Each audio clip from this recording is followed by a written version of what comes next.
Hare Krishna. Okay, so we'll start Isopanisad mantra 7. Yasmin sarvani bhutani atma iva bhut vijanataham tatra ko mohaka shoka ekatvam anupashyataham. So here the translation says, one who always sees all living entities as spiritual sparks, in quality one with the Lord, becomes a true knower of things. What then can be illusion or anxiety for him? And now, this is another shloka describing the vision of Uttamadhikari, and here Prabhupada says, except for Madhyama and Uttamadhikari discussed above, no one can correctly see the spiritual position of living beings. Now here we understand, if we read those purports in Bhagavatam, you will understand that Madhyamadhikari has sufficient knowledge. He may not have complete, he has sufficient knowledge to preach, but he may not be able to explain all the details of philosophy, or convince everyone, but he has a full faith. But Uttamadhikari has both to the extreme, to full knowledge and proper vision, full faith, fully revealing. I mean, he's seen the Lord. It's obvious perfection. And that is the perfection. So here the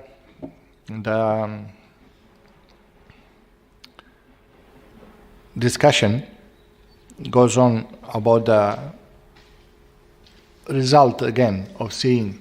First, previous shloka says no hate. Now here, no illusion, no anxiety. So these are the symptoms, these are the obvious symptoms of the person situated on that platform. Okay, so I'll go through the purport of Srila Prabhupada. According to paragraphs, we give different titles to the purport. Srila Prabhupada starts with the first paragraph explaining what is correct vision of living entities in relation to God.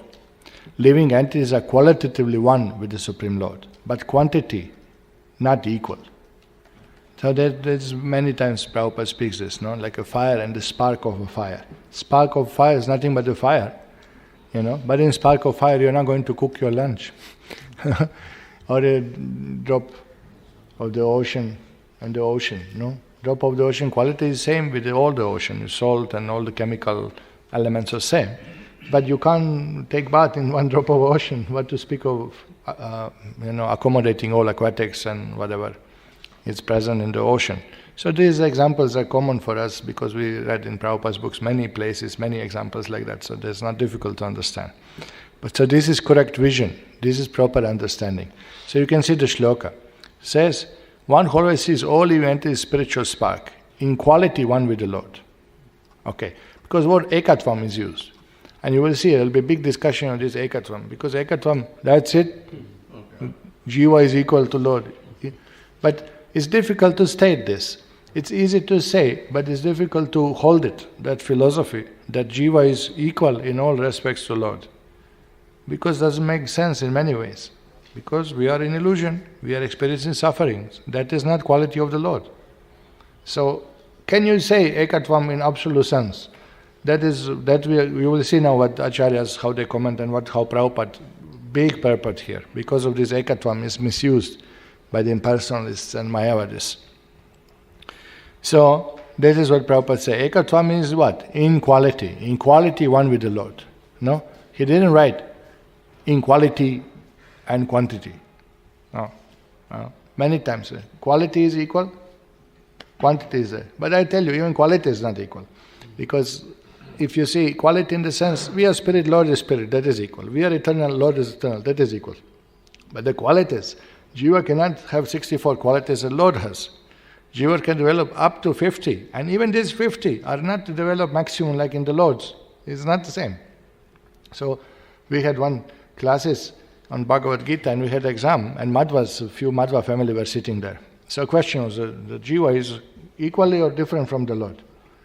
Equal in quality, different in quantity, equal in quantity, different in quality, equal in quality and quantity, or different in quality and quantity. And all Madhva say, different quality, different quantity, Jiva is different, no discussion. But then you can't do that also. Because if you say that it's true in one way, it's true. Even quality is not equal and quantity is not equal. But there must be some similarity to establish relationship that we were discussing another day. So I'm not going to repeat that one. Okay. So here, that is correct vision. So Mahabhagavata has that great devotee sees oneness in the sense that he sees everything as the energy of the Supreme Lord. Okay. Then is one. Then is easy. How we see oneness? We see energy of the Lord. No? Okay. Now, seeing unity, ekatvan, oneness. Prabhupada says, one should see the unity of all living entities from the viewpoint of revealed scriptures.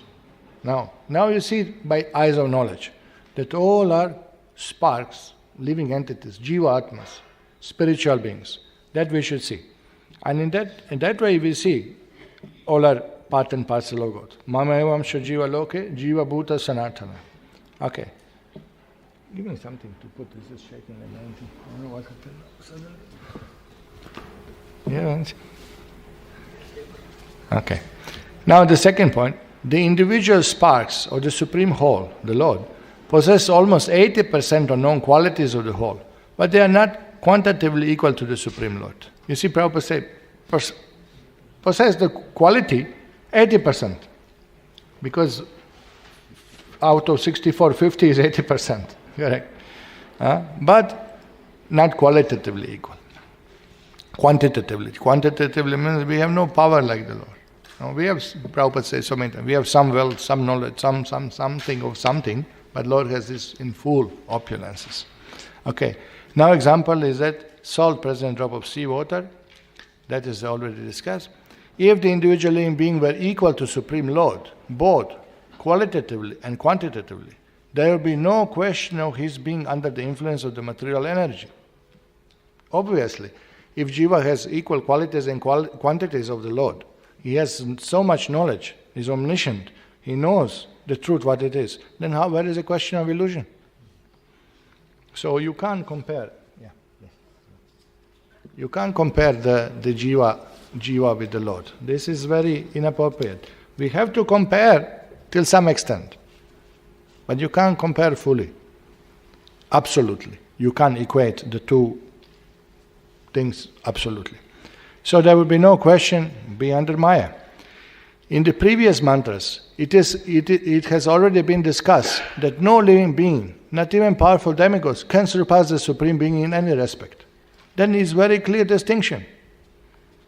Now this ekatvam is defeated by previous mantras. No? So we are not speaking absolute ekatvam. And they are not convinced. We are avoiding. Simply we are Vaishnavas, we are avoiding. But doesn't make sense. Look at the shlokas. Look at the text of Isopanisad itself. First shloka says, he rules all living entities. Correct? And he gives us quota. If we are equal, then we share 50-50. No? No. In absolute platform, 100%, 100%. Everybody gets 100%. But it's not like that. We get our quota. Now there is big philosophy describing that is because you are conditioned, you think you are separate. But you will see, there will be discussion now. It starts, now the main arguments are starting. No? So here, Prabhupada says, even already it was discussed, in previous shloka, you are showing distinction, clear, that he rules all. Isha vasamidam saram. It's not yours. If I'm Ishwar, then it's mine. Why you are giving me a quota? My quota. And don't touch others' quotas. It's a very clear distinction between Jiva and Bhagavan. This is really bad to use one word and twist all the meaning. Ekatvam does not mean that living being is equal in all respects to the Supreme Lord. It does, however, indicate that in a broader sense there is one interest. Now this is interesting. There is an interest of the Jiva. There is a harmony. There is a oneness. There is a creation. There is purpose of creation. There is a brain behind creation with purpose, and there is a function of all the energies. They have their own function. Jiva has his own function, matter has his own function, spiritual has his own function, and they all work in the unity. When Jiva accepts his constitutional position, understands I have to serve Lord, then there is a oneness, one of interest. But if Jiva has his own desire, then there is a clash, there is misunderstanding, there is suffering, there is Maya. This is what is described. Example. Just in a family, the interest of all members is one. Or in a nation, the national interest is one. although there are many different individual citizens. So Jiva's interests and God's interests are one. This is called ekatvam. No different interests, no different desires. Jiva's desires to serve the Lord. Lord desires to facilitate Jivas, to love Jivas, to enjoy Leelas, Eko Devo, Nitya Leela Anurakto, to be with Jivas, to give happiness to Jivas. They all agree. But if there is disagreement, then there is a mess. So here, Prabhupada continues now. Now, if there is agreement, there is spiritual enjoyment. One transcendental interest, ekatvam again, is discussed. He quotes Vedanta Sutra, Ānandamaya-bhyāsāt.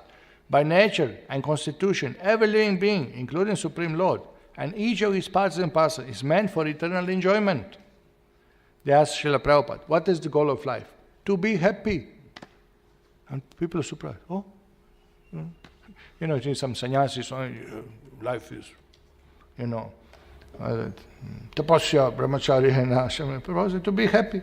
That's the goal of life. But not what you think of happiness, not this material sense enjoyment. Happiness means serving the Lord.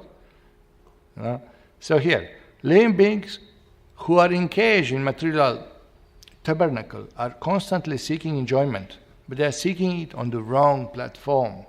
Why 24 hours a day, all of us want to be happy? We are searching for happiness, we are searching for happiness. We are all the time trying to be happy. Because the nature of Jiva is Ānandamaya-bhyāsāt. We are made of happiness. Ānandamaya-bhyāsāt means that in the relation with Lord, Jiva experiences so much happiness. Jiva is meant to participate in Leelas of the Lord. So, but we are seeking a wrong platform. And this is the Maya. Maya. Ma, not Yaha. Not here, not that, Yatha. This is not the place where you seek happiness. This is wrong. The same word is very clear. Word is depicting clearly that don't do that. Should not be like that. Don't search here. Maya. Maya everybody knows. The real center of enjoyment is the Supreme Lord, who is the center of sublime and spiritual rasa dance. What is it? Is Taittiriya Upanishad quoted basically without mentioning reference. Rasa Vaisaha. Krishna is source of all rasas, of all enjoyments, all relationship. Rasam Hevayam Labdhvanandi Bhavati. Once you realize Krishna is source of all pleasure, you become happy. This is the spiritual happiness. And this is so good, this spiritual happiness, so powerful, that one automatically becomes detached from material happiness. Just like now, belly, full belly. Now you bring any item, detachment. Because satisfaction is there. Similarly, how to give up material world? By becoming attached to Krishna, by relishing the spiritual rasa with the Lord.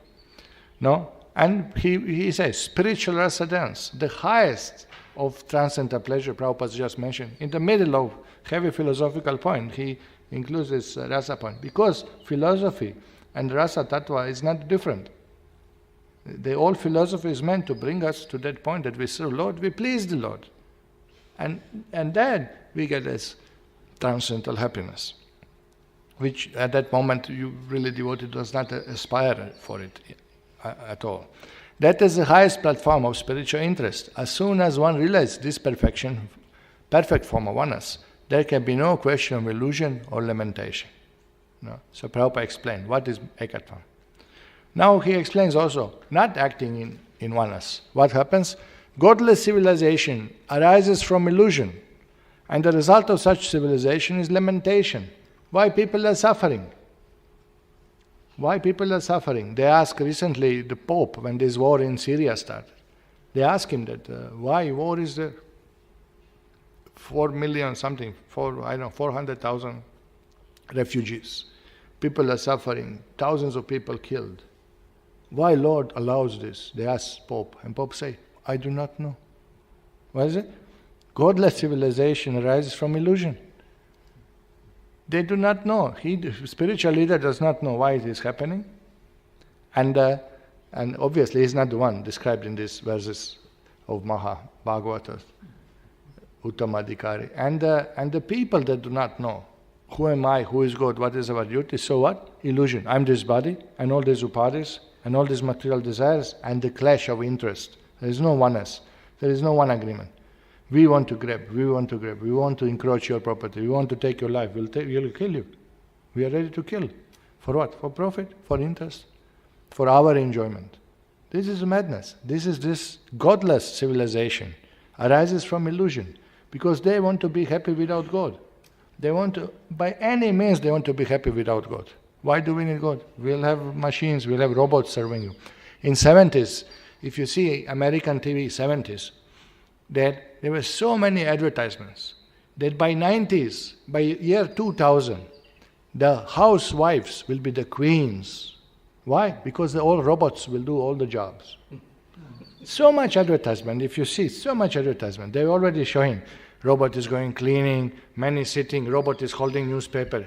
And he said, next, and he turns next page, and washing the cloth and drying the cloth, and even preparing, there was advertisement, man sits in the sofa, and from sofa comes toothbrush, does like this, and man just sure. Then another hand comes glass of water, then pot, he spits, then another hand comes with small, paper tissues or whatever, towel, and this is the life 2000, But it did not happen, 2018, 18 years late, But what they want?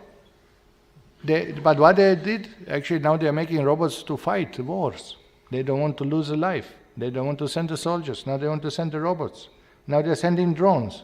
We are recording drones over our temple, but one day when you see the black drone carrying some Chinese flag, watch out, or Pakistani flag, it's a problem. They're using technology for sense enjoyment, to achieve their selfish motives, which are based on illusion, wrong identification. I'm this body, and by satisfying senses I'll be happy.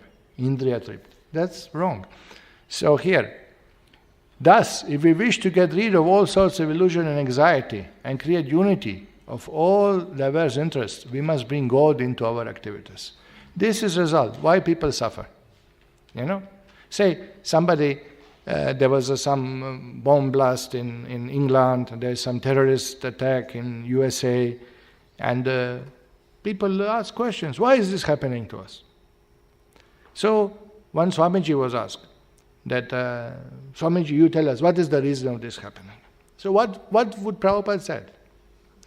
He already said, because godless civilization, you want to enjoy without God, therefore you're doing so much papam. The result of papam is bad karma, therefore you are suffering.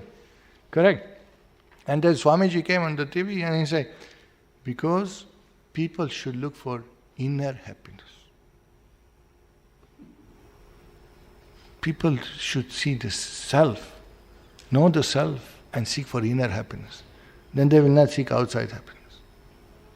And all people are watching, So what do we do now? Inner happiness. Doesn't say what is soul, doesn't say who is God, doesn't say surrender, doesn't say Mahamantra, doesn't say if you don't worship God you get bad karma, doesn't say that we are not this body on material platform, you can't be happy, anything material is temporary, and there's for every, you don't worship God, every bad action there's a reaction. Doesn't say any of this. How does it help? How does it help?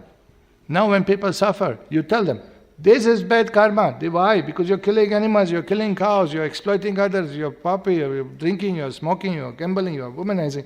There is no happiness in godless society. What is the result? Shoka, moha. How to be free from shoka, moha? Bring God in the picture. You bring God in the picture. Then the only solution is there. Correct?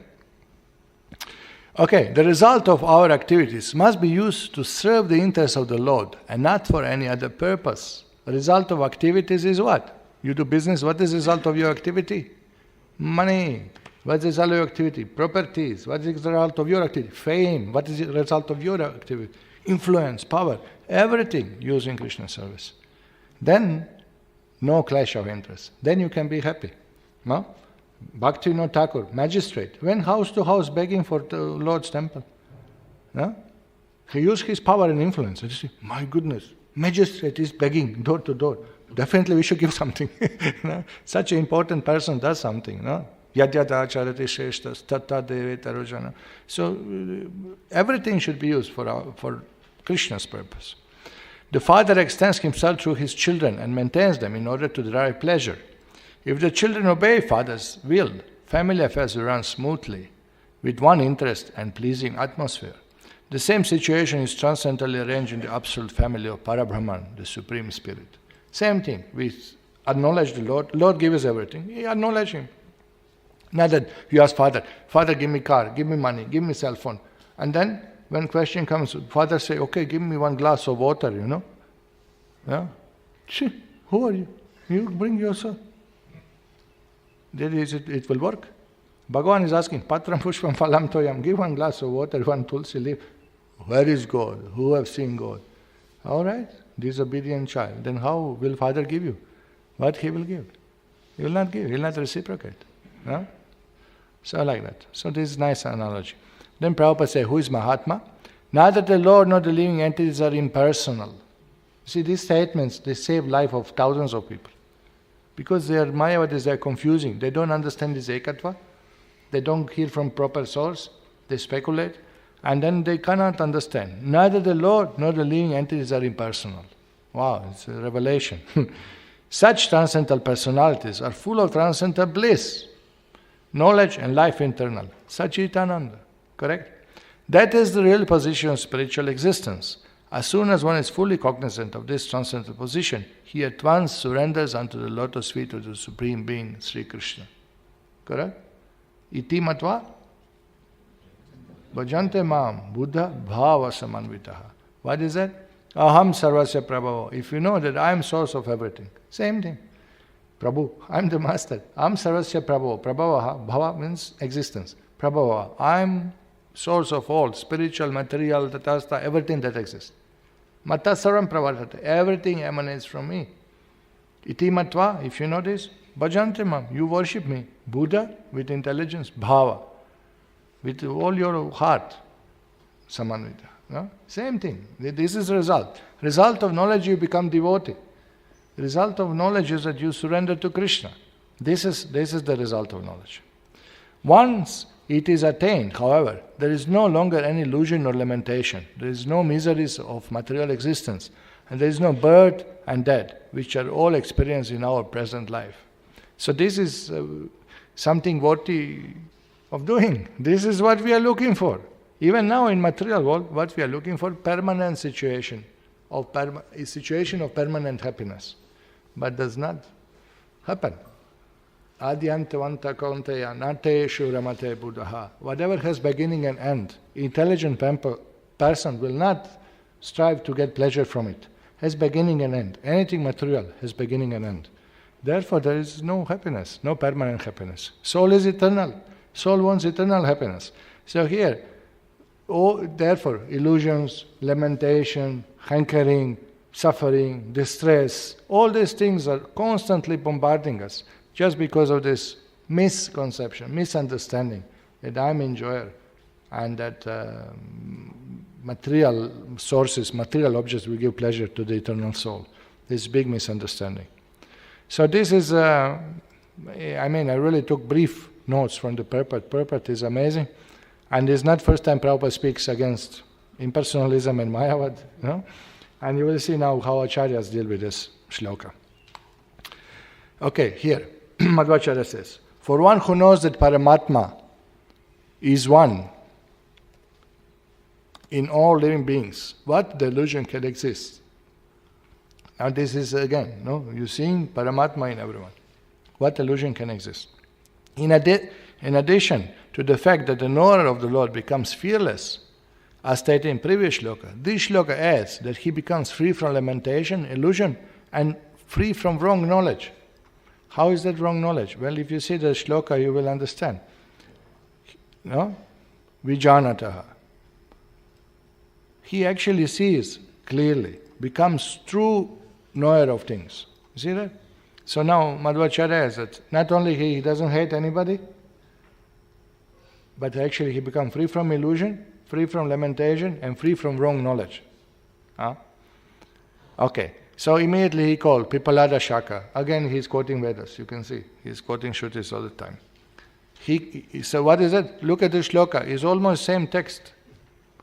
Yasmin sarvani bhutani satma sara bhutaga. Evan sarvatayo vishnum payeti tasya vijanataha. Ko moha kathava shoka savishnum paryagadhyataha. Same words are used. Same words, the words are same. Just here is mentioned clearly, it is Vishnu. Huh? So, I didn't give the translation here, is it? It's the same translation. There's no any difference in translation. Yasmi sarani bhutani, ones who see all living entities, satma sara bhutaga. They see Paramatma is inside of them. Evan sarvata yo Vishnum, who see that is the Vishnu who is present everywhere. Payatasya vijanataha. Then he has a true knowledge. Komoha. Komoha. Where is the illusion for him? Ko atava shokha. Where is the lamentation? Savishnum paryagad yataha. Paryagad. This is shloka 7, shloka 8. Paryagad must know in the fact. Paryagad, what he knows? Savishnum paryagad yata. One who knows Vishnu. Tattvamam tattvato gyatva. How many times in Bhagavad Gita we hear this? Tattvamam tattvato gyatva. If you know me in truth, Prabhupada said. Now, once who knows truth of Vishnu, where is the moha, where is the shoka for him? No? Look at what he quotes. It is just like same shloka found in the Vedas. No? Of course, not that Isopanisad is not the Veda. So here, the repetition in these two shlokas is to emphasize the Lord's all-pervading nature. Now you remember Baladeva gives different idea and Vedānta-deśika different. Why repetition is emphasized? No? To show that all-pervading nature. Again, what is Madhvācārya's in the line conclusion? This verse does not convey any identity between self and other beings. Just make sure Ekatvam is defeated. There's no discussion of Ekatvam. No? Okay, here. Now you will see, it's not that only Madhvācārya defeated Mayavad. And actually the first one was Ramanujacharya. And you will see now Vedānta-deśika's commentaries on this. Okay, here. First, confirming how the Lord is the soul of everything by stating that identity of Brahman with everything, the Guru now shows how seeing Brahman destroys illusion and lamentation. Okay. So now, previous shloka is explained. Lord is everywhere, He's all-pervading, He's inside of everything, He's outside of everything, no? And now Guru is telling, you understand this, that nature of Brahman, you are free from illusion and lamentation. Okay. Thus, seer has vision how Paramatma alone has all other entities as its attributes. Sarva Vishishta. Now here we are coming to the point of Vishishta Advaita. Advaita means oneness, but Vishishta means qualified, specific, counting energies as its attributes. And now he will be explained here clearly. No? That Paramatma alone has all other entities as its attributes. Just like remember that example, when you say king, kingsmen and queens and treasury and army and kingdom and land, everything is included. Similarly, when you say absolute truth, is one, but it's qualified. What means absolute truth? Paramatma, who has full independence, full cognizance, full omniscience, full potency, and Jiva, who has this and this and this limited, who are also eternal, but they have this limited power, limited qualities, and matter, who has different qualities at all. Correct. So this is called, the other entities are its attributes of Paramatma. That is Paramatma's feature. What is God? God is one who has this energy. What are his energy? Jivas, matter, spirit. This is God. How you describe God? God is one who possesses unlimited energy. What is those? Jivas, matter, spirit. So this is called Vishishta, Sarva Vishishta. These are all his attributes. So in that way they are one. And they have one purpose. That is his creation, his will, his idea. Now, relationship of Paramatma with everything is just like the relationship of Atma with the body, being the prime factor of the body. The Atma is prime factor of the body. Atma goes out. What's the use of your body? Body is dysfunctional. Similarly, what is the relation of Paramatma and matter? Without Paramatma, matter cannot sustain. Matter has no independence. Matter has no power to move on its own. Matter has no existence on its own. It's created by Paramatma, maintained Paramatma, destroyed by Paramatma. And then Jiva. What is the Jivas? Same thing. Without Paramatma, Jiva has no existence. Jiva has no purpose. Jiva has no anything. No qualities, no shaktis, no understanding. Nothing without Paramatma. Paramatma is very prime factor of the jiva, as this Atma is prime factor of the body. This much. How much body depends on soul? Fully. It won't exist if there is no soul. Body cannot develop as an embryo if soul doesn't enter. Fully scientists, they say, oh, you can do abortion before third month, fourth month, because it's not considered living. Then what is that is growing? Non-living is growing. You pour water on this cable and it will grow tomorrow. You pour water, you won't grow tomorrow. Matter has no power to move unless soul is present. Okay, so here, now the statement, I'm Brahman, Aham Brahmasmi, I'm the Lord, does not mean literal identity, but identity because Lord is the prime mover of one's existence. Now you see these attributes, Visheshas, of the Paramatma. Jiva is Vishesha of Paramatma. Yes, you may say Aham Brahmasmi, I'm also part of the Brahman. What is that absolute truth? Lord, Jivas, matter and spirit. These four, this is absolute truth. Aham Brahmasmi, Aham Brahmasmi. I'm spirit, so I'm spirit, so. I'm part of absolute truth, I'm part of absolute truth, Aham Brahmasmi. Why not? No contradiction. But Vishesh, specific, qualified. What is qualified? I am Jiva. In this all unity, I am Jiva, this is matter, this is spirit, this is the Lord. Clear distinction. This is called Vishishtadvaita. Yeah. Okay. Then he says, thus all false theories are rejected based on this. What is that false theory? That upon realizing Brahman, individual Jiva ceases to exist. That is rejected. Why? Because this is eternal attribute of Paramatma. Tatastha Shakti. Jiva Shakti is eternal. Mame avanshu jiva loka jiva bhuta sanatana. Jiva is eternal individual. No changes. No. That Jiva loses individuality. No. That is false theory. Okay. Second, the Jiva and the world are simply superimposition of Brahman. Actually I am Brahman. I am not Jiva. This material world does not exist. Brahman Satyam, Jagan Mithya. This is all illusion. No? But that doesn't work like this. Why? Because pain is real. It's real, but it's temporary. We say material world is illusion in the sense it's illusion to think I'll be happy here. It's illusion to think that I will be permanently here. It's illusion in the sense it's getting created and destroyed. It's not permanent, but it's not illusion, it's reality. It's real. God created, is real. God is real, creation is real. But it's temporary. In that sense we say illusory. In these different senses we say. But this is that what I say. Actually Jiva thinks I'm individual, but actually I'm Brahman. Is imposition of the Brahman. So why should ignorance be imposed on the Brahman? If Brahman is omniscient, then how does ignorance come? No answer. Some say, there are many branches of this impersonalism. Some say it's a Leela of the Lord. It's Leela if I'm enjoying, but if I'm suffering like a pig in the ditch, is that Leela also? No. A pig doesn't know he's suffering, but he's suffering. No? Don't know or not know, that's different issue, correct? No? We see, oh, what an enjoyment, Okay, then the theory of oneness of Swarupa, of all things, where Brahman transforms into anything, that is another thing, that Brahman is actually transformed into everything.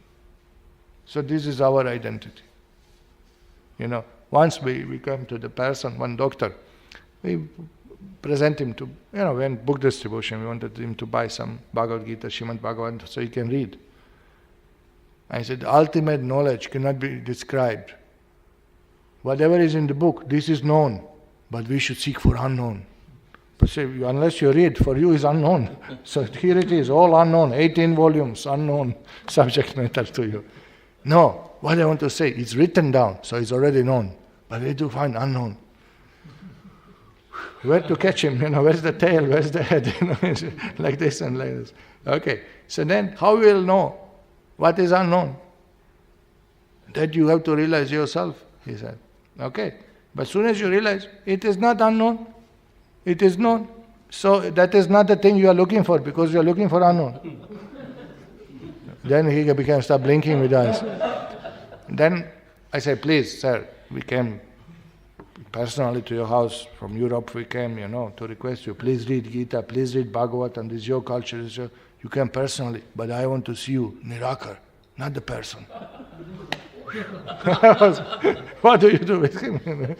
Really extreme, Then silence, he's looking at us.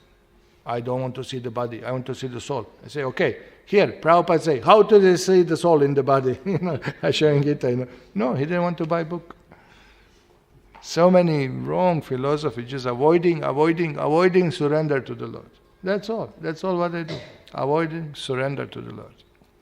Here, Prabhupada says, when one sees through knowledge that Paramatma is the soul of all living entities, and that time illusion, this is commentary Vedānta-deśika, that the time illusion concerns Jiva's independence does not arise.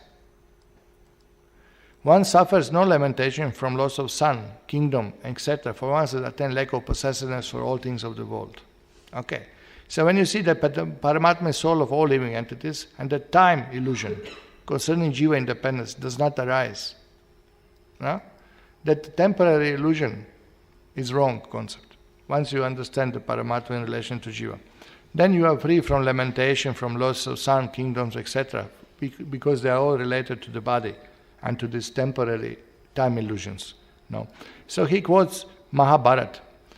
There was some discussion, and in one moment King Janaka said, my treasures are unlimited, but nothing belongs to me.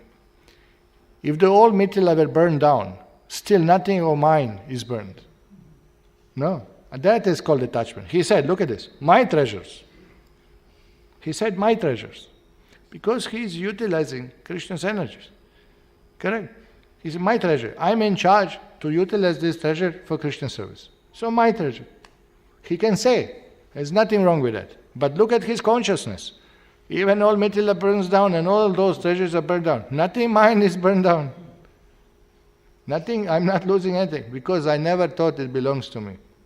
No? And that was very nice. A simple example Prabhupada gives, Man comes to the bank and say, all this money is mine. And bank manager says, oh, right, yeah. Just a second, I'll just call. Hello, police. He's a crazy fellow here. I don't know who's called doctors or maybe police, no? You can't, karmis, they think everything is for my enjoyment. No? Another fellow comes in the bank and say, manager, I don't care for all these accounts. I'm renouncing them all. But where they were yours that you are renouncing them, no? There's definitely hospital call. This is not going to call police for this one, It's a mental case, no? I don't care for you. Keep these accounts. I don't care. They were never yours. So karmis come. Everything is mine for my pleasure. Mayavadi say everything renounce. Yeah? Everything should be renounced. We don't care for material life. No. We spoke with another group, Swami Narayan sect. We were with them in one village, and two Swamijis evening time came to discuss with us. And then they argument contra argument. So And then one moment they say, but we never touched the money. And I had this banyan, we just came from book distribution, I had this North Indian banyan, I removed kurta, I have this banyan with pocket here, And from pocket like this bundle is, you can see notes are coming out, just obvious, because he's looking at me. And our Swamijis never touched the money. And I said, we also never touched the money, and notes are coming out from the pockets, because it's Lakshmi, in the service of the Lord, we are not using for our, So you see this Mayavad, false renunciation, And the Prabhupada quoted also that Birla given to one Swamiji so many silver coins in public, so gift, some full bucket of silver coins. And he, no, I don't. And everybody applauded. Oh, Swamiji is so renounced. And Prabhupada said, fool, he doesn't know how to use it in Krishna service. No, we would accept. Prabhupada said, give us all money of the world. We will use it for Krishna. And actually money should be given only to pure devotees, Somebody objected that how is this that all these our ISKCON sannyasi, they have the best gadgets, the best phones, the best mobile, the best computers and gadgets and whatever, some grihasta is objecting. But actually these are only one who do not misuse those. These are only one should have it. These are the only people, if you ask me, those who can control senses, you give them those gadgets. They will utilize it properly. All others are misusing. You think, I'm Grihastha, so I have right to use it. But you are misusing. Are you not misusing? Who is one who is not misusing? No? Something for the self also. For Krishna. I'm keeping for Krishna. No? No? But only sannyasi will not misuse. So that is the point. Okay. Ekatvam. Now here, Vedānta-deśika says, the word does not mean only one entity and nothing else. Ekatvam, this is what Mayavadi want to tell us. There's only Brahman exists, nothing else exists. Everything else you think is illusion. You think there is a Vishnu and you are devotee. These are upadis. This had to be given up. You worship Vishnu till you realize, Brahman, you are the Vishnu. Aham Brahmasmi. No? So heavy. There is only one entity exists. Okay, this is a questionable. Ekata means one entity with everything else as its attributes. This is called Vishishtadvaita. Clear definition. Cannot be, if you don't know what, you never heard about Vishishtadvaita, Ramanujacharya's philosophy, here is the simplest, clearest definition. One entity with everything else as its attributes. Okay. Absolute truth, Supreme Lord, with his attributes. Jiva is attributes, Maya is attribute, the spiritual potency is attribute. But individuality remains. Okay. Otherwise, it would be impossible to begin teaching about such absolute oneness. Hear this one, this is a very nice one. Since a person will have to admit that duality in the form of knowledge and ignorance concerning falsity of experience, even to begin the teaching. Correct? Now, how I'm going to become teacher? Teaching means this is wrong, this is right. But I see everything one. No, it's not a joke. This is what is the problem with the philosophy, Because you have to admit that duality in form of knowledge and ignorance exists, concerning the falsity of experience. Even to begin teaching, you have to see duality. So how simultaneously see one and difference? This is not possible. It's not possible. Then who is the teacher, who is the student, and both are Brahman? What is the meaning of it? How it happens? Okay. Now hear this one. Nor can one talk of seeing oneness by realization of one's Swarupa in mutually contrary objects, because the world would arise. That would arise destruction of even one's own or others' ability to discriminate that oneness at the time of perfection, when there is dissolution of obstacles to see oneness. So this is another one, no? Now, how can you tell? How can you talk of seeing oneness by realization that everything is one? No? Because once you see everything is one, you don't see any dualities. Correct? So there is nothing, you have no more ability to discriminate the objects, to compare that these are one. You are seeing only one. So there is no question of expressing that realization anymore. You have no ability to discriminate anymore because everything is one at the time of perfection, where there is dissolution of obstacles to see oneness. Now you understand. I'm seeing duality. You are individual. This is a pillar. But this is all one. But if I realize it, I won't be able to explain it, because that time I will not see difference to compare to. So actually, it's not practical to see absolute oneness of God and everything, because it's not one. It's a different. It's one in one sense. It's all Lord's energies, but these are all different energies. That's why this Vishishtadvaita is very clear. It's very clear philosophy. It's a very clear teaching. No? So here, thus it is better to explain oneness under discussion in the terms of particular relationships. And then he quotes Ramayana. Rama Sugrivayor Aikyam. Rama and Sugriva were one. What? They were in the same mission. They were the same mind, same heart. As Ram was dedicated to rescue Sita, so was the Sugriva. Correct? Look what? Aikyam. Guru Mukha Padma Vakya Chitete Korya Aikya. You become one with the Guru. No, Baba. You make Guru's words your life and mission, one with your heart. Chitete, your consciousness, your heart. Aikyam. Make it in the heart. This is oneness. So you see the nice shloka he quotes. No? So here, shloka 6 and 7 are praising the person aspiring for liberation. This shloka 6 and 7 are actually praising that, showing he is free from hate, he is free from illusion, he is free from lamentation, he is free from wrong knowledge. Shloka 6 and 7 they praise mumukshu. Mumukshu, you know from Bhagavad Gita how many times it's mentioned, no? One desires of liberation. That is the person described. Anupashyati means seeing the objects of one worship in all statements concerning teaching the method of liberation. What does it mean is, Anupashyati, Prabhupada says, Anupashyati, following acharyas. No? By following acharyas you see properly things. Through eyes of Shastra you see things. What do you see? What is there to see? You see what you see in Paramatma, the object of one's worship. You are seeing this, actually your worshipful Lord, in all statements, all your methods of liberation. Everywhere, on every step, or in the process of your liberation, what you are seeing the Lord of your heart. You are seeing actually the object of your worship. This is the anupashyati, to see properly, actually see everything links to Lord. See that everything is done for Lord's pleasure. See that everything is utilized in Lord's service. This is what he means. He is shifting basically from the impersonal understanding that every sarve kalavindam Brahma, see everywhere object of your love.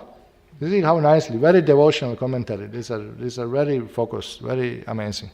Okay, here Baladeva Devotion says, simple commentary, if one sees all entities in Paramatma, and Paramatma in all living entities, and thus understands that all entities are Brahman, Sarvam Kalavidam Brahma, Chandogya Upanishad equals, illusion or lamentation cease to exist for him. So this is a simple, straightforward, this is what Shloka says basically. You know. So Sarvam Kalavidam Brahma means everything is Brahman, means everything that exists are energies of the Lord and his energies. So simple, it's not difficult to understand. Now if you go on, say absolute oneness, then you have problem. You have problem. Because I'm Brahman, you are Brahman, then why you Brahman talking to me Brahman? I'm already Brahman, shut up, you know. No? But you didn't realize, no? But how did you realize?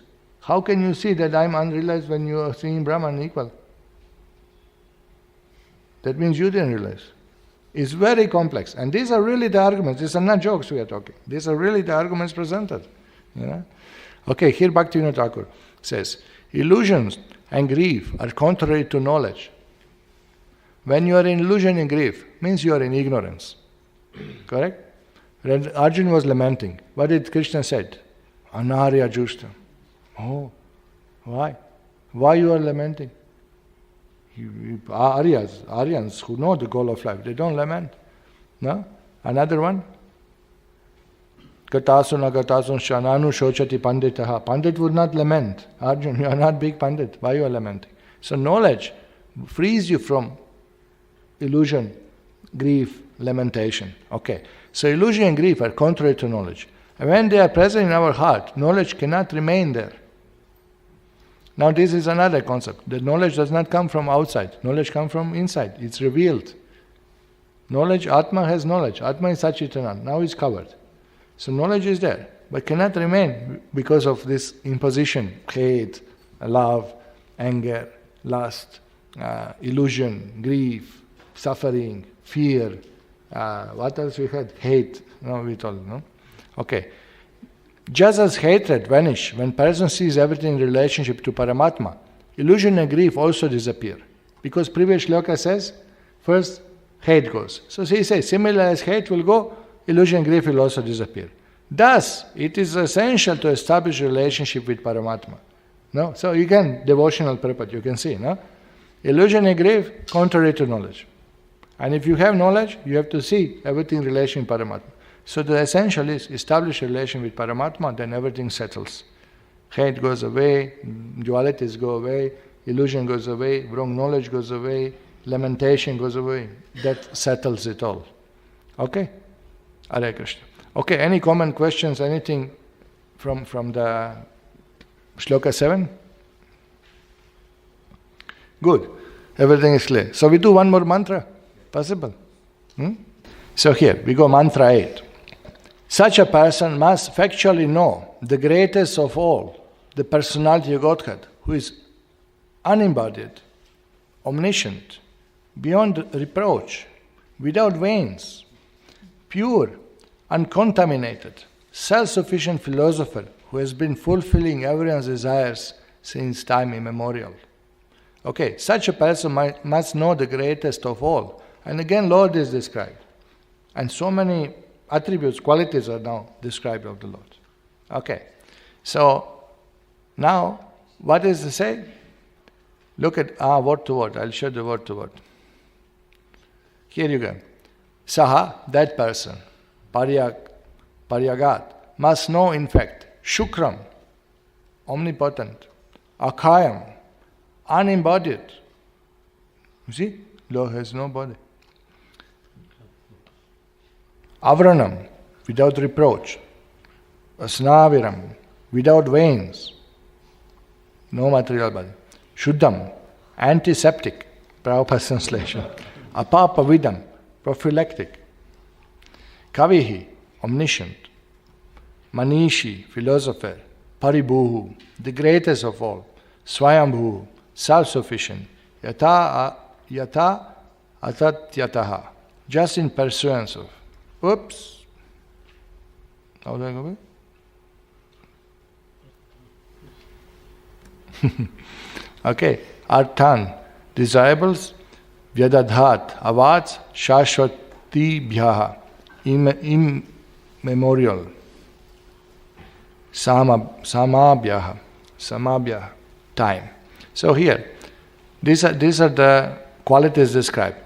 That Shukram, omnipotent, Akayam, unembodied, without reproach, without veins, antiseptic, prophylactic, omniscient, philosopher, greatest of all. How Prabhupada starts?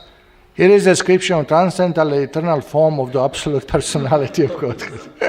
Because it shows you, he has no material form. He has no veins.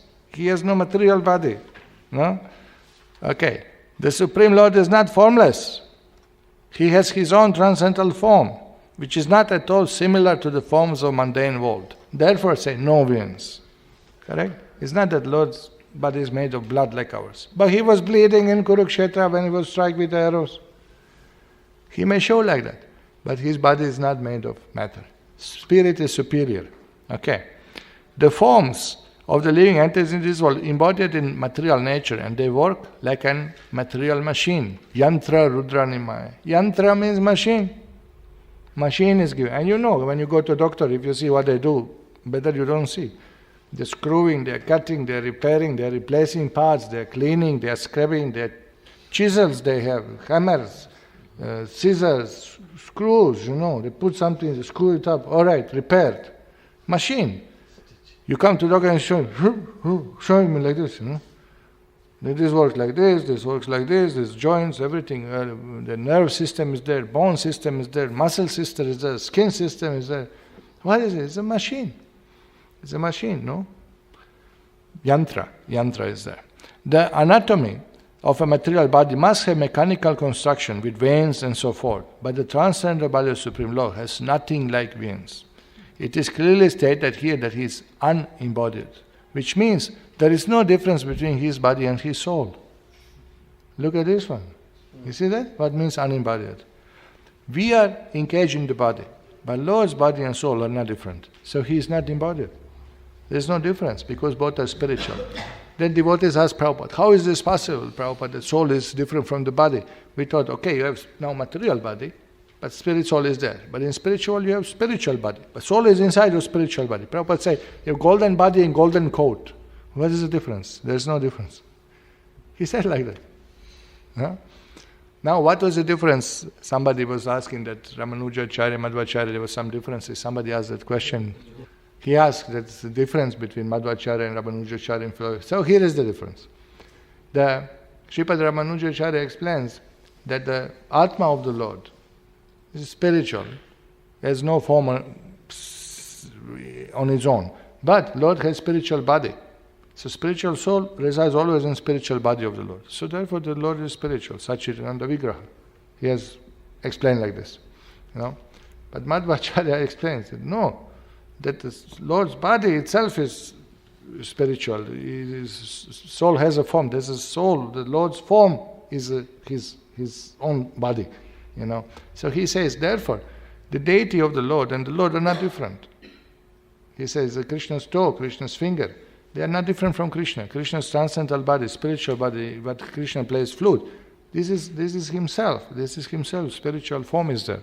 So there's a difference. Little difference about this. So here Prabhupada said that he is unembodied, which means that there's no difference between his body and the soul. This is exactly what Madhvācārya says. No? Ramanujas consider a little difference, because when they say we worship the deity, they think that this is representative of the Lord. But original form of the Lord is in Vaikuntha. But Madhva said, no, there's no difference. There's no difference in the spiritual body of the Lord. Whether it's deity, whether it's avatar, whether any form of the Lord, that is the Lord. That is the spirit. No difference between body and the soul. But Ramanuja said that soul is avyakta, but the body is, spiritual body is form, is spiritual, is eternal. So Lord is never separate from his body. He can't die. So in that way, Lord has form, Lord has senses, Lord, a little different. So Madhvācārya was a little upset with that philosophy. He didn't like it, so he argued against it. And Chaitanya Mahaprabhu took this from Madhvācārya, this point, that Lord's transcendental body and himself are not different. So this is very much our philosophy. Nor is he forced to accept body according to laws of nature, as we are. So that also means unembodied. He is not forced by nature to accept the body. In material conditioned life, soul is different from the gross embodiment and subtle mind. For the Supreme Lord, however, there is never any such difference between him and body and the mind also. You see that? We have gross body, we have subtle body, we have a soul. Lord has the soul, and his soul has a form. That is his transcendental body. That's all. Finish. One thing. You see? He is not conditioned. He has no subtle body, no gross body. You will see Acharya's explanation after particular. And you see how Prabhupada covered all the commentaries in one purport. It's amazing. He is complete whole, and his mind, body and himself are all one and the same. Bas. You see that? This is our philosophy. This is what we preach. The deity is not representing the Lord. This is the Lord himself standing there. Okay. Here, in Brahma Samhita, there is similar description of the Supreme Lord. He is described as Sachitananda Vigraha, which means he is the eternal form, fully representing transcendental existence, knowledge and bliss. You see how Prabhupada put? He didn't say he has spiritual form. He said he is the eternal form. You see that? A very clearly chosen words. It's not that he doesn't know what he knows exactly what he talks about. He is the eternal form, fully representing transcendental existence, knowledge and bliss. Eternal form is Sachitananda. As such, he does not require separate body or mind, as we do in material existence. You see, just what we discussed. The Vedic literature clearly said the Lord's transcendental body is completely different from ours. Thus, he is sometimes described as formless. Why formless? Because not like us, not material body. This means that he has no form like ours, and that he is devoid of a form we can conceive of. You can't even understand, therefore formless. No? Therefore, Muslims, in one way I understand them, you can't depict God. You can't really make picture of God. So they said, it's not like that, so better don't make it. And they went extreme, prohibited. Oops, they prohibited. You see, immediately some violence can... No, if you want to depict the picture of even prophet, which has spiritual body, which we also accept that all Mahabhagavatas have a spiritual body, don't depict, because you can't depict it exactly. And it's true. When somebody proposed to Prabhupada that Prabhupada will make cartoons for children of Krishna Leelas, will make a movie and cartoon will be there, Prabhupada said no. People will take it cheaply. You can't depict exactly. He allowed pictures in the Krishna book. He pushed, he insisted. And those are really empowered by him. Because even nowadays we don't get such a beautiful pictures after so many years, no? Many Leelas are still not depicted. Like that Parijata Leela with Krishna and Satyabhama, and Indra, that is not depicted. Or yesterday we saw, day before yesterday in Guruvayur, we saw a beautiful picture, Krishna killing Shankasura, that Shankha he got by killing Asura in the water, Shankasura, no? Shakatasura is different. That is Shankachuda, you say. Okay, there was written Shankasura, anyway, doesn't matter. But the point is there, that the Shankachuda, that Shanka, he had the form of a Shanka, and Krishna took it after, and but picture is there. How the huge conch shell is depicted, and Asura sitting inside it like this, and Krishna Balaram smashing from above, beautiful that painting. Okay, so in the Brahma Samhita, it's further said that with each and every part of his body, he can do the work of other senses. Angani asya sakalendriya vrittimanti. Now body is described. It's a spiritual. With each sense, he can do function of other senses. Correct? And this is inconceivable. Therefore, Prabhupada said, just show to the Lord. He can accept by eyes, by seeing only. He can accept prasadam just by seeing. Or when the devotee chants mantra, just by hearing, he accepts prasadam. No, this is the Lord's inconceivable potency. Of course, we heard something in material world called synesthesia, where some of the senses or even conditioned souls are cross-wired. So when somebody sees something or hears some sound, he can experience color or taste of it simultaneously. There are few people in the world who experience this synesthesia, it's called the cross-wiring of the senses.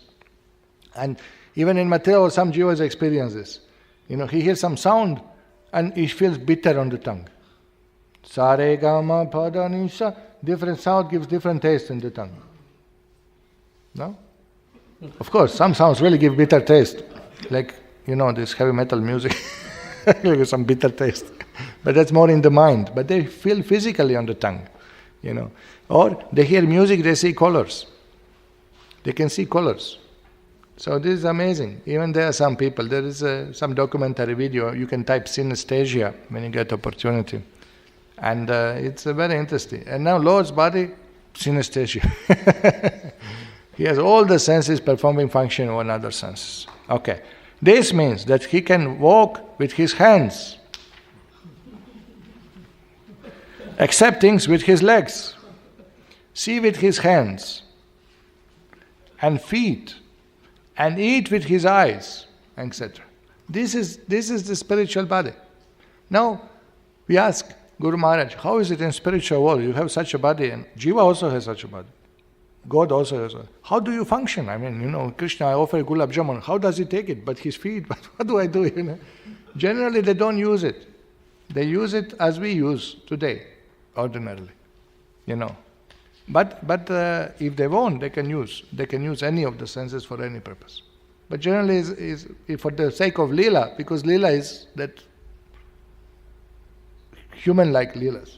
So therefore, he acts like human-like. But actually, knowledge is completely different. Its experience is completely different. Just like you see from distance coconut on the tree, and you already have experience of drinking it. Just by seeing, because you can drink through the eyes. Huh? What a good thing. You see, how even now, I joke, how we are enjoyers of material world. As soon as you think something nice, everybody smiles. Because we are conditioned, we are enjoyers. We are not thinking, wow, then from here I extend my hand, collect coconuts for Krishna service. No, first we were all thinking, coconut, neighbor's garden, you just go a little bit above, finish all his crop over.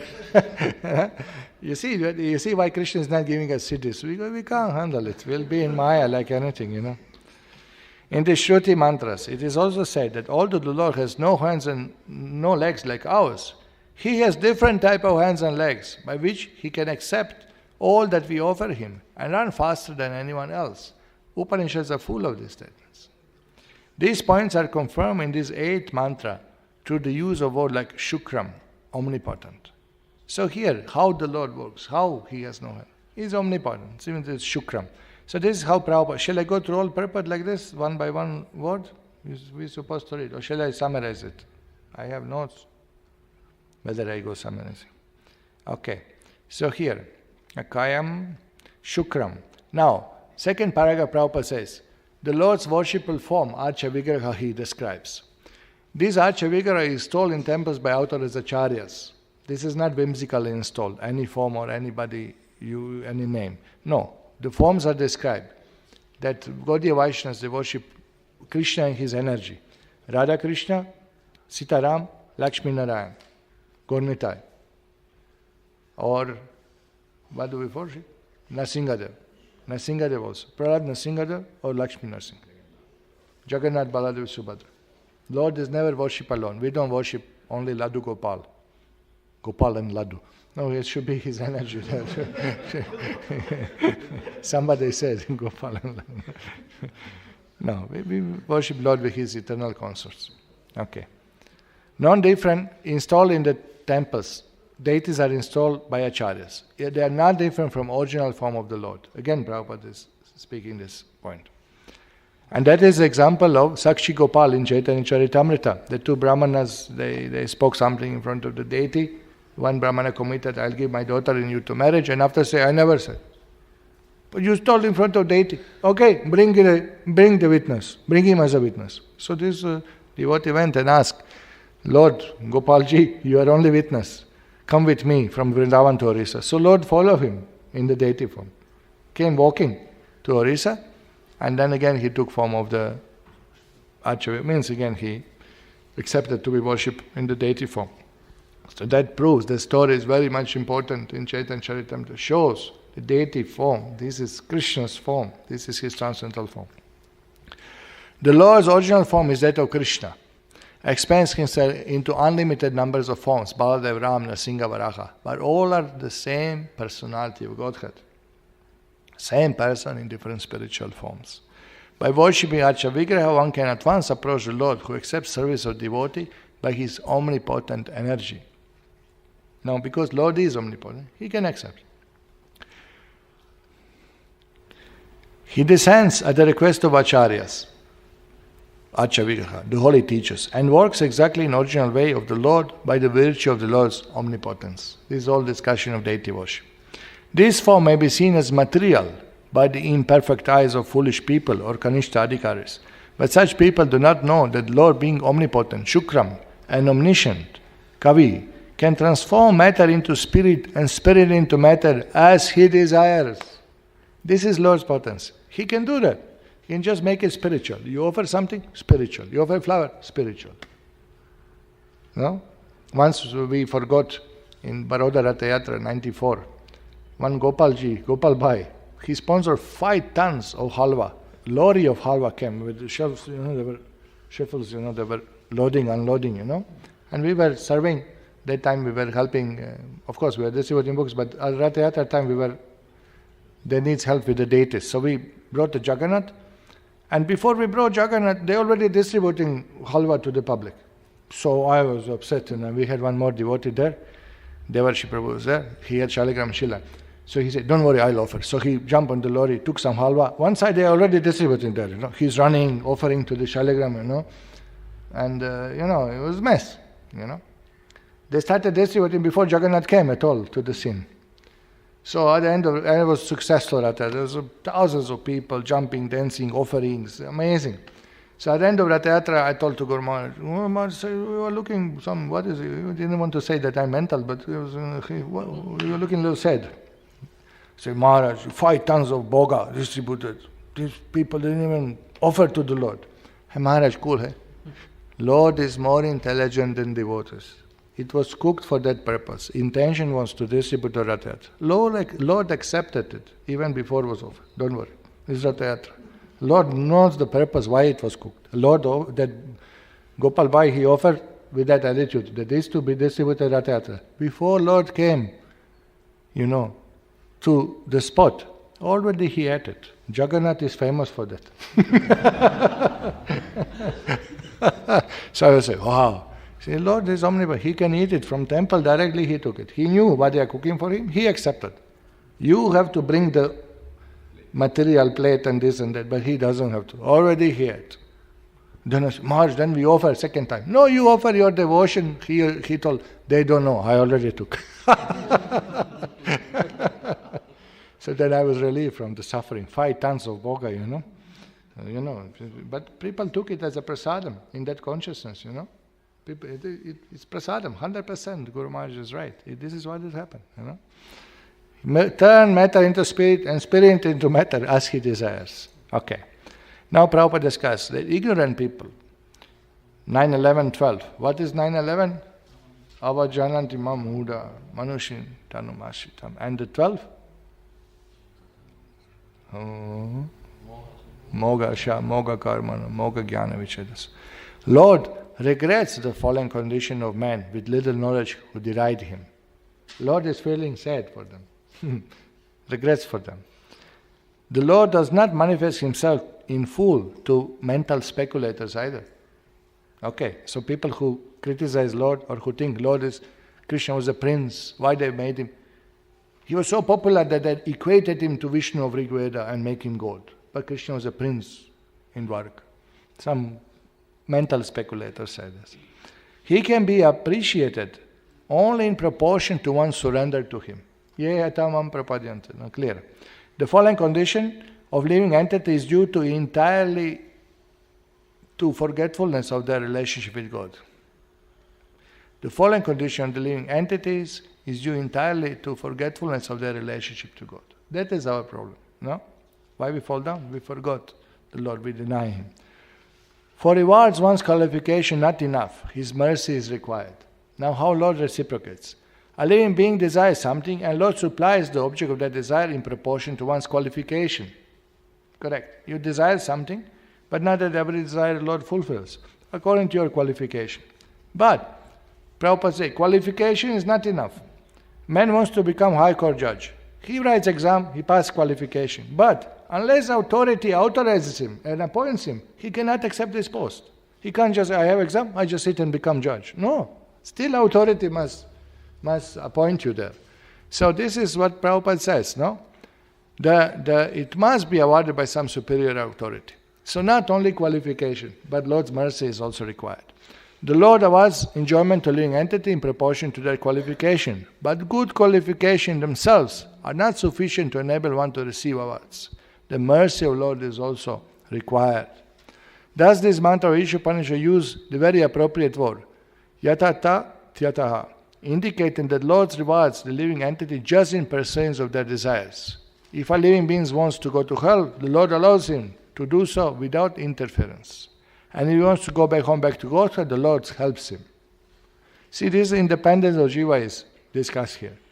And can Jiva by his own qualification come home back to Godhead? No. Even that Lord has to bless the mercy. So Prabhupada discussed these other qualities. Paribhuhu, the greatest of all. Why? The Lord supplies the things the living entities desire. Nityo nityanam chaitanas chaitanam. Eko bahunam, one living entity. Yo dadati, giving kaman, according to their desire. He maintains everyone, supplies, all according to our desire. If the entities were equal to Lord in potency, if they were omnipotent and omniscient, there will be no question of their begging from the Lord, even for so-called liberation. No? So another defeat of Mayavad here. Real liberation means going back to Godhead. Liberation as conceived on by impersonalists is a myth. This is mythology. Myth. Why is the myth? I'll become God. You will not become God. You're not going to become God. Because it's not possible. No? Real liberation is defined in Bhagavatam. What is the definition? Mukti. Hitva anyata rupam. Swarupena vyavastiti. Hitva anyata rupam. Anyata rupam means giving up gross body, giving up subtle body. Swarupena vyavastiti. Another definition, moksham Vishnu angrilabham. Moksha means to attain lotus feet of Vishnu, to situated in the eternal service to the Lord. Okay, so begging for sense gratification has to continue eternally unless the beggar comes to his spiritual senses and realizes his constitutional position. Prabhupada because people are coming asking, Lord, give me money, give me wife, give me this, give me that. No? Prabhupada is mocking. What is that? What is it? Dhanam dehi.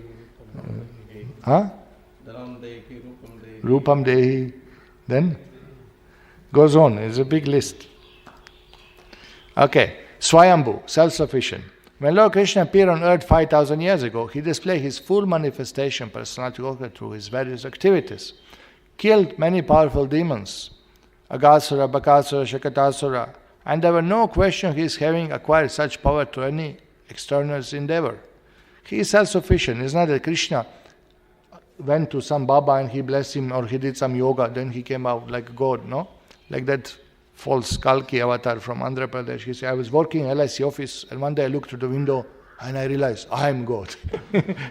No, it doesn't work like that, you know. Krishna is Krishna from beginning.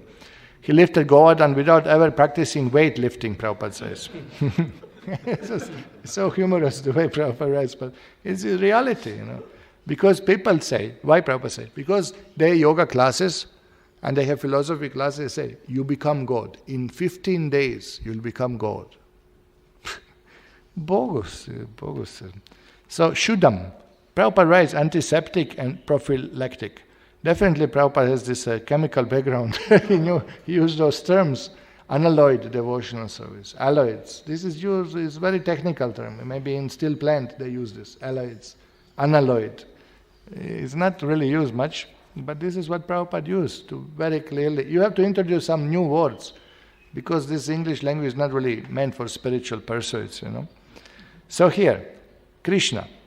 He danced with the gopis without social restriction and without reproach.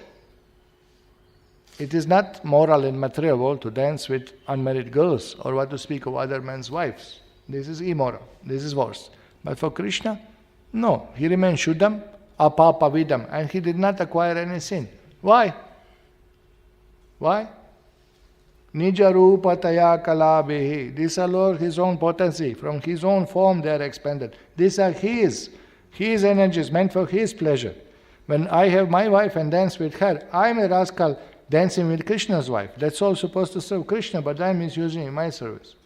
I am Papavidam. Krishna is Apapavidam. There's no sin on him because it belongs to him. This is his energy. Okay, so what does the Prabhupada say? All the gopis approached him with paramour's feelings of love. The relation between gopis and Lord Krishna was worshipped even by Lord Chaitanya, who was strict sannyasi, a rigid follower of disciplinary regulation. Remember, Chota Haridas just took one handful of rice from the elder woman. And Chaitanya Mahaprabhu said, should not come to me. And he jumped in Triveni. He committed suicide. And Chaitanya Mahaprabhu said, good, very good. So strict he was. No? So, to confirm that Lord is always pure and uncontaminated, this is the example. He is antiseptic in the sense that even impure things can become purified just by touching him. Remember, demons were killed and at that time all his sins were vanished. This was our argument with people who worshipped Sai Baba. I went to see God. Where? In temple? No, in Puttaparthi. Oh. So you have seen? Yes. You have touched his feet? Yes. So now you are free from sin. But you are not. No? You went after Puttaparthi, you came home and you watch your favorite serial on the TV. No any change. You're not free from, you then become pure. Particularly touching his feet, you cannot become pure, obviously. No? So that's the proof. It's not purifying. It's not purifying. Touching feet of the Lord. You are liberated soul, you are Uttamadikar, you will be jumping, dancing Krishna's name, singing. You will not have any interest on anything material. You will not relate to matter at all. You will be liberated soul on the spot. Correct? Anyone else want? Prophylactic refers to power of his association. So Prabhupada quotes Gita 30:31. What is it? 30? 9:30? Apiche sudaracharo. And 31? Kshipram bhavati dharmatva shashvat shantim nigacchati. Konteya pratijanihi name bhakta pranashit. Beginning devotee may appear to be sudurachara, not well behaved in the beginning, but should be accepted as pure because he is on the right path. So Prabhupada said, like a mango, when it's green, it's not sweet, but it's still mango. And if it remains attached to the tree, it will become ripe and sweet. So same thing, we are not pure devotees, but because intention is to become pure devotees. Prabhupada said, all our disciples are pure devotees. Somebody asked Prabhupada, they're walking, morning walk, and they ask him, Prabhupada, how many pure devotees are on this planet? And Prabhupada told to Brahmananda, I think, how many devotees we have in the movement? Why they are pure devotees? Okay, they are not pure, but they came to practice, they are engaged in pure bhakti. They are not practicing to get money. None of them joined to become president, to become famous, to get money. None of them joined for that purpose. And they join to become pure. So they are pure devotees. Of course, the mango has to stay attached to the tree to ripen. So same thing, we have to attach to the movement by following four regulative principles and hearing regularly, chanting his name. Apapavidam, because sin cannot touch him. Even if he acts in a way that appears to be sinful, such actions are all good, for there is no question he is being affected by sin. Krishna stealing butter, bliss, no? Bliss, killing somebody, giving him moksha. Where is the sin? Krishna's, what is it? What else? Lying. Inducing Yudhishthira to lie. No sin, no sin. Shuddham, most purified. So, example of sun. Sun can purify even dirty place, correct? In fact, it purifies obnoxious things by virtue of its sterilizing power. If the sun, which is a material object, is so powerful, then we can hardly begin to imagine the purifying strength of the all-powerful Lord. Prabhupada writes very nicely. Okay, look what Madhvācārya does. Amazing thing. He finds shloka in Varaha Purana. He knew the shloka. It was revealed to him. Same words are used. Completely same words. If you see our mantra, look at the words. Paryag, Shukram, Akayam, Avranam, Shuddham, Asnaviram. Look what he quotes. He quotes Varaha Purana. And shloka goes, explaining each of these. Shukram, Avranam, Shuddham, Akayam. And same word to word. So he was really linked to Paramatma, because how you find such a shloka is amazing. And definitions again, explanation in each word. Shukram, he says. I'll show here. Okay, Shukram, the omnipotent. Okay, see this explanation. Look what Madhvācārya says. Shukram, bright, because he is devoid of lamentation. This is from Varaha Purana definition. In the Sanskrit dictionary, there are quite some definitions of the words. Avranam, without reproach, because he is eternally perfect. Shuddham, because he purifies everything. Akayam, because he is devoid of subtle body. Look at this one. Asnaviram, because he is devoid of gross body. Very particular definition, no? He has no subtle body, no gross body. What did Prabhupada explain in purport? You see that? You see? Exactly. You see Prabhupada not speaking without understanding, proper understanding, but amazing, no? Kavihi, because he knows everything. Manishi, because he controls the mind of all beings from Brahma to Lakshmi Devi. He said even Lakshmi Devi, he controls even her mind. Okay? Paribhuhu, because he is best of all. Swayambhu, because he never takes shelter of anyone else. Swayambhu, we say self-manifested, independent. Correct? Because he never takes shelter of anyone else. Swayambhu, self-sufficient. Okay. Now Madhvācārya says, the question may arise, can the bodiless person create a universe? No, because for creation you need some action, no? Madhvācārya explained. Now look at this. Look at how he speaks. His head is Sachitananda. His arms are Sachitananda. His body is Sachitananda. His feet are Sachitananda. Just to be sure that you understand, he has transcendental body. Look how he writes. He's stressing, emphasizing. Every part of his body is not different from the Lord. Are all transcendentally situated. No, so this is Madhvācārya. And this is what exactly Chaitanya Mahaprabhu took from Madhva's line, that important point of not differentiating between soul of the Lord and his transcendental body, or with Ajja Vigraha. By his will alone, such perfect person, Mahavishnu, creates a real universe which is without beginning and end. So this is Madhvācārya's commentary. Simple, straightforward. Okay, look at Vedānta-deśika. He also quotes from different Upanishads and gives definition of different words. He explains, this 8 mantra is spoken. Guru again describes the person who knows the Lord and Jiva, clearly defining the objects he should know.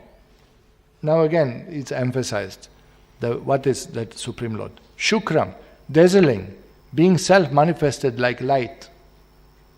He explained, this is Shuddham, no fault such as dissatisfaction of ignorance. Akayam, because he is devoid of body produced by karma. You see, this is another definition, no? Avranam, thus no defects in him. Because of that, no defects in him. Asnaviram, no veins. Therefore, no veins is not material body.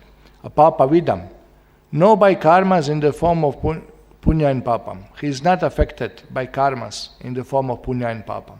Doesn't work for him. No punya, no papam for Krishna. Huh?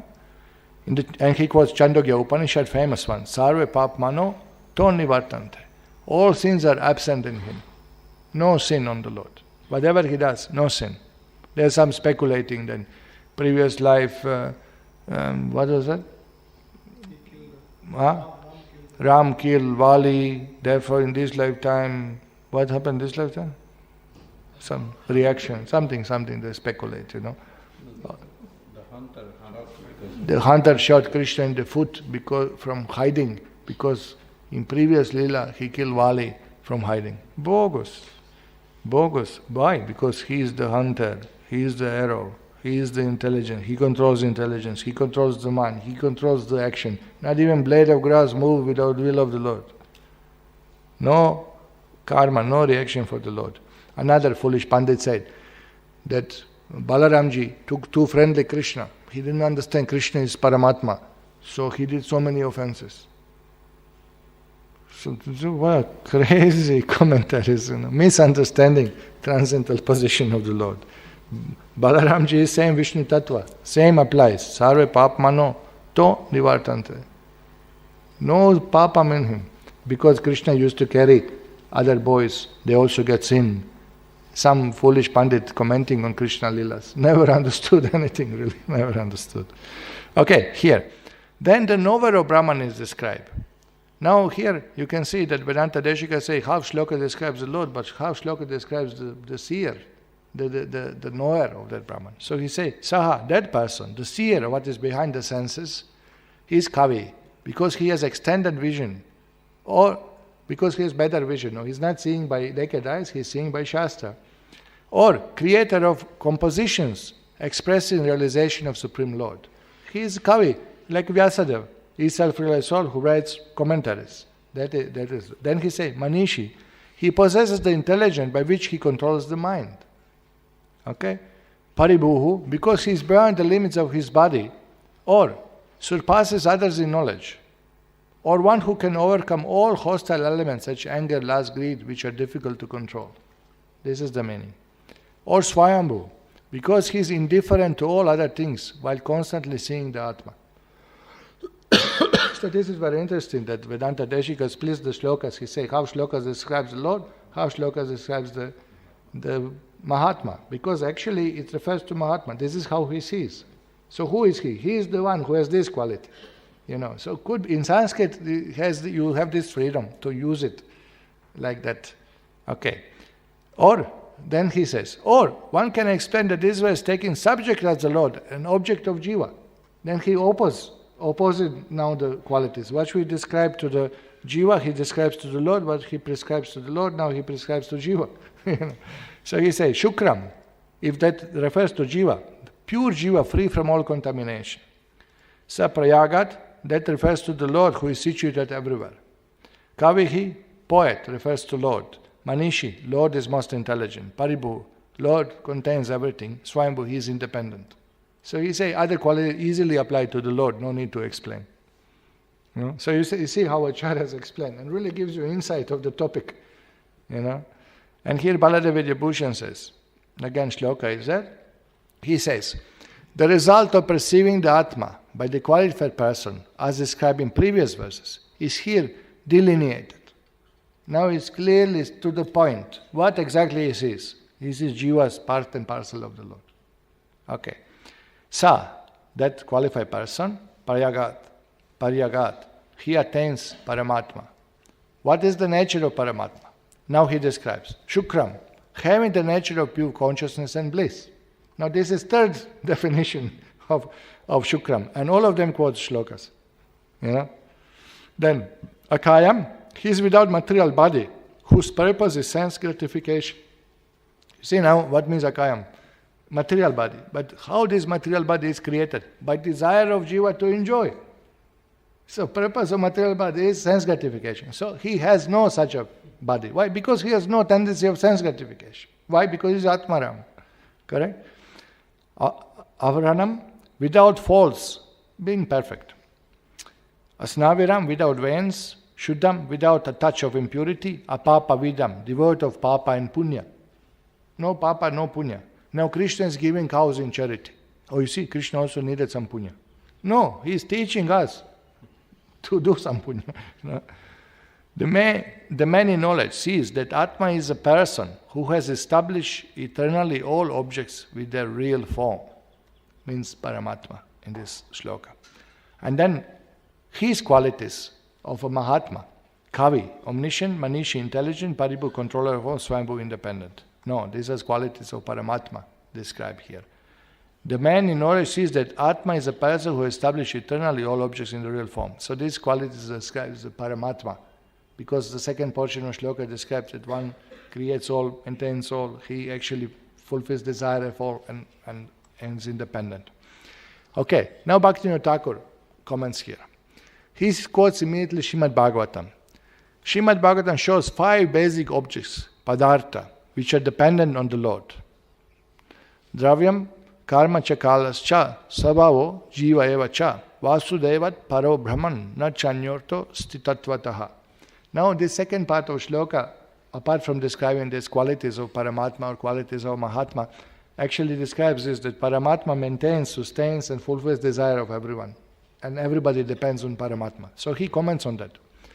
What he says, that this shloka shows that these 5 basic objects are depending on the Lord. They cannot exist without the Lord. Therefore, Lord is to be worshipped. 5 elementary ingredients of creation.